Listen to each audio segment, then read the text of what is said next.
अब उनके शिष्यों ने कबीरदास जी से पूछा कि हम अपना मन कैसे लगाएं, क्योंकि कबीरदास जी ने बार बार हर जगह यही बोला कि आप अपना मन लगाओ, भजन करते हुए, नाम लेते हुए अपना मन लगाओ।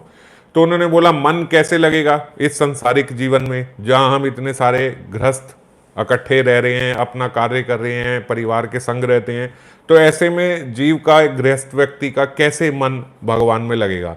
तो उन्होंने कई उदाहरण दिए। एक उन्होंने बताया कि जैसे एक नट, जो पुराने जमाने में ज्यादा होता था, अब थोड़ा कम होता है, वो बांस लगा के, रस्सी लगा के, वो नट रस्सी के ऊपर चलता था। तो वो जब नट रस्सी के ऊपर चलता है तो कई बारी आपने देखा होगा पिक्चरों में या उसमें, अब ऐसे तो देखने को नहीं मिलता, कि जब वो नट रस्सी पे चलता है तो और रोमांच बनाने के लिए वो अपने ऊपर एक भारी सामान भी रख लेता है। अपने सिर पे एक भारी सामान रखा, चल रहा है, नीचे सब ढोल इत्यादि बज रहे हैं, लोग तालियां मार रहे हैं, चिल्ला रहे हैं, और सारा कौतूहल नीचे मच रहा है, और वो अपना रस्सी पे चल रहा है। तो बोलते वो रस्सी पे चलने वाले का ध्यान एक क्षण के लिए भी इस पे नहीं जाता कि कौन ताली बजा रहा है, कौन नहीं बजा रहा है, कौन कैसे चिल्ला रहा है, कोई ढोल बजा रहा है, ये ठीक से ढोल बजा रहा है कि नहीं ठीक से ढोल बजा रहा, ये उसका ध्यान अपने चलने पे है कि वो ठीक से चल पाए, वो बैलेंस बना पाए, उसका पूर्ण ध्यान अपने बैलेंस, क्योंकि जरा सा भी उसका ध्यान हटा तो उसका बैलेंस बिगड़ जाएगा। तो उसने अपने माइंड को ये ट्रेंड किया हुआ है कि वो जब रस्सी पे चल रहा है तो उसका सारा का सारा ध्यान केंद्रित होना चाहिए उसके अपने चलने पे, वो नीचे ना देखे कि नीचे क्या हो रहा है क्या नहीं हो रहा। तो ऐसे ही एक भक्त का मन जो है, जब वो माला कर रहा है, तो उसका मन जो है वो स्मरण में बिल्कुल ऐसे ही जाना चाहिए कि बाहर क्या हो रहा है क्या नहीं हो रहा, क्या बज रहा है क्या बोल रहा है, टीवी चल रहा है नहीं चल रहा है, रेडियो चल रहा है, गाने की आवाज आ रही, बिल्कुल इससे हटके पूर्ण रूप से केंद्रित अपने नाम में, जो वो नाम ले रहा है उस नाम की धुनी में, उस नाम के चित्रण में। कुछ आप स्मरण कर रहे हो विग्रह स्वरूप के, तो उस स्वरूप में इस प्रकार से हमारा पूरा मन उसी तरीके से लगना चाहिए जैसे उस नट का लगा हुआ है जो वो ऊपर चल रहा है। या फिर एक सांप, जिस सांप के जो मणि लगी होती है तो उसकी मणि में बड़ा प्रकाश होता है। अभी हमने हरिदास ठाकुर जी के भी उसमें देखा कि एक सांप निकला जिसकी मणि लगी हुई थी। तो बोलते सांप जिसकी मणि लगी होती है वो रात को बाहर निकलता है कुछ खाने के लिए, अपनी प्यास बुझाने के लिए, तो वो अपनी मणि को एक साइड पे रख देता है सांप निकाल के, और उस मणि के प्रकाश में ही वो इधर उधर देखता है कि वो क्या खा सकता है। जैसे घास में ओस लगी होती है तो बोलते हैं वो सांप उस ओस को ही चाटता है, ये उसका एक खाना है सांप का, वो ओस को चाट के अपनी प्यास बुझाता है। तो जब वो सांप ओस को चाट बुझा रहा होता है तब भी वो बोलते बार बार बार बार सांप की नजर मणि पे ही रहती है। ये बहुत खतरनाक है। ये माना जाता है कि जैसे अगर सांप विचरण कर रहा है तो वो सांप की मणि आप उठा के ले आओ, ऐसा आप नहीं कर सकते। आप कितना भी प्रयास करो ये आप नहीं कर सकते कि आप उसकी मणि उठा के ले आओ, क्योंकि सांप कहीं पे भी डोल रहा हो लेकिन उसका पूरा ध्यान केंद्रित उसकी मणि की तरफ रहता है।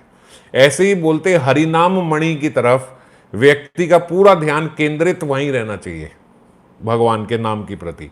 और अगर कोई मान लीजिए कोई बड़ा एक्सपर्ट शिकारी है और किसी तरीके से वो उसकी मणि उठा के ले भी आता है, सांप से बच भी जाता है, ऐसा काम दुर्गम कार्य वो कर भी देता है, तो भी बोलते वो सांप अपनी मणि का चिंतन करते करते करते करते सारा खाना पीना त्याग देता है, उसका ध्यान केवल अपनी मणि की तरफ ही रहता है, और अंत में वो अपने प्राण तक त्याग देता है बिना कुछ खाए पिए अपनी मणि के ध्यान में।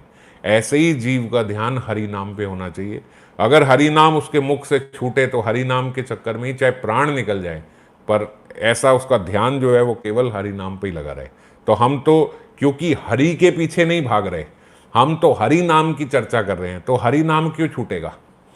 आप बात समझो, नाम भगवान से बड़ा क्यों है, राम से बड़ा राम का नाम क्यों है?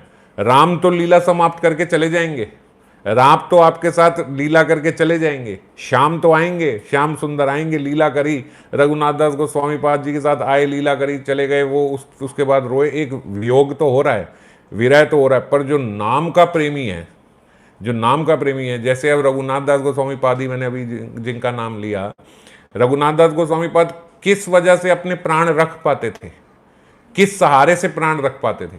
अभी अभी किशोरी जी के साथ लीला कर रहे हैं, लीला में ऐसा लगा कि बिल्कुल आ गए, वही लीला में सेवा कर रहे हैं और अचानक गायब हो गए, वो लीला विलुप्त हो गई।